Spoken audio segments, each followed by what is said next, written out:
Magandang buhay! Siyempre, panibagong araw, panibagong diskarte, panibagong putahe, mga mare.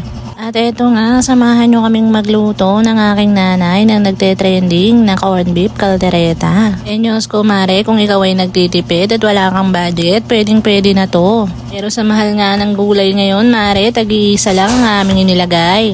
At ito nga at naghiwa na siya ng carrots at patatas.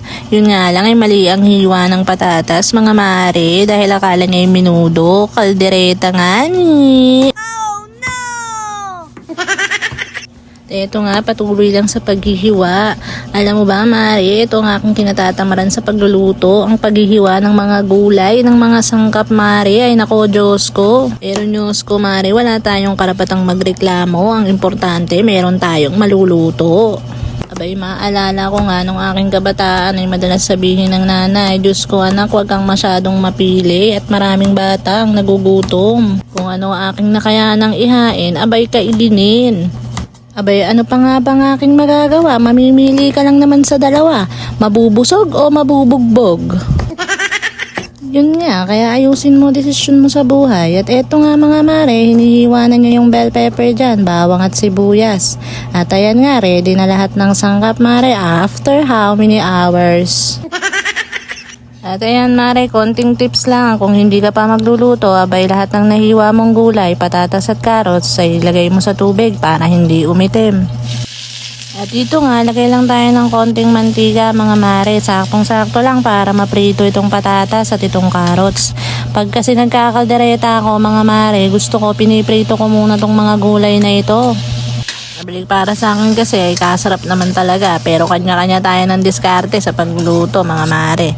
At ayan nga, pagka nakita kong brown na yan, iaahon ko at syempre hindi ko na rin yan lilinisin. Yan na rin ang gagamitin kong mantika, lalagyan ko lang ng konting butter mga mare. Yan ang gagamitin kong panggisa sa bawang at sa sibuyas. Gisa lang tayo mga mare, tapos ilagay na rin natin dyan yung bell pepper. Tapos pag nakita nating brown na yan mga mare, pwede na yan.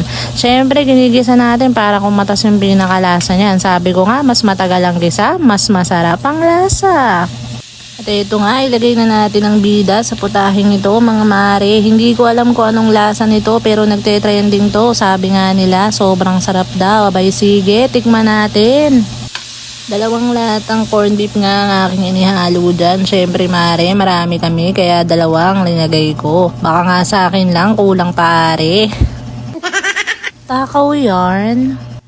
Konting gisa lang ulit para maluto ang corned beef. Saka natin ilagay itong tomato paste. Actually mare, pwede kang gumamit ng ketchup or tomato sauce dito. Pero ako nga kasi pagka ako nagluluto ng kaldereta, tomato paste lang ay ayos na mga mare. Lagyan lang natin ng tubig, 2 latang tubig. Ito nga ginamit ko, yung pinaglagyan ng corned beef.